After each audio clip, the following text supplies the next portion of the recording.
All right, let's talk about a topic that is just swimming in misunderstandings and myths. Today, we're going to get real about autism and unlearn some things we thought we knew. I mean, what if all those stories you've heard, the headlines you've skimmed, and just the general common knowledge floating around isn't just a little off, but is actually doing more harm than good? You know, that's not just me talking. That's coming from Dr. Mohammed Schweib, a pediatric neurologist who's on the front lines. He sees every day how these myths create real-world anxiety for families, how they can delay a diagnosis, and ultimately get in the way of crucial support. The stakes here are incredibly high. Okay, so first things first. Before we can build a proper understanding, we've got to clear away some of the rubble. So let's start by tearing down the biggest, most damaging myths about what autism actually is. We have to start with this one. It's one of the oldest and, honestly, one of the most painful myths there is. It has caused generations of parents so much completely unjust guilt. So let's just put this to bed right now. The science on this is settled. Done. Those old, awful theories about refrigerator mothers, they've been tossed into the dustbin of history, where they belong. The fact is, autism is rooted in complex genetics and biology. It has absolutely 100% nothing to do with parenting style. Period. And here we go. The big one.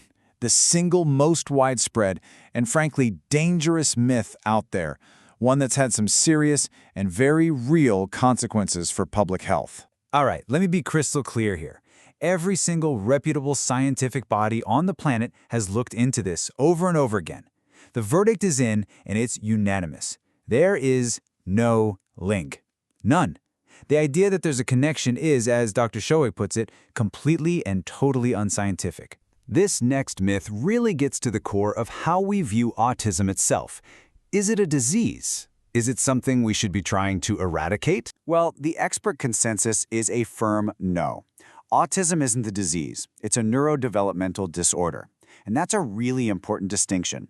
It just means the brain is wired differently. It develops differently. It processes the world differently. It's not something that's broken and needs to be cured, but a core part of who that person is. You've probably heard that saying, if you've met one person with autism, you've met one person with autism. Well, this next myth is exactly why that saying is so true. This really gets to the heart of why it's called autism spectrum disorder. That word spectrum is so key. It highlights the incredible diversity. Every single person has their own unique mix of strengths and challenges, and that's why any kind of one-size-fits-all approach to support is just guaranteed to fail. Okay, so we've covered the biology and the fact that it's a wide spectrum. Now let's go a little deeper. Let's talk about the inner world, the personal, human experience of it all. This is such a deeply hurtful misconception. Of course, autistic people have feelings. They experience love and joy and sadness, all of it. The difference, as Dr. Schwab explains, is often in how they express those feelings. They might not show it with the facial cues or words you'd expect, but believe me, the emotions are there, and they are often felt very, very deeply. And it's similar with this idea that they just want to be alone. It's usually a big misunderstanding. So many autistic people deeply want friendships and connection. But you know all those unwritten social rules that most of us just kind of pick up on? That part can be really hard to navigate. It isn't a lack of desire. It's often about needing support to learn the how of it all. This one requires a complete shift in our thinking. When we see what looks like aggression, it's so often a desperate attempt to communicate.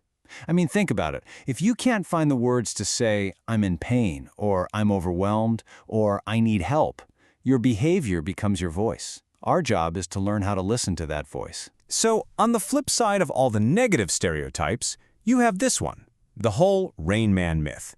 The idea that every autistic person is secretly a genius with a superpower.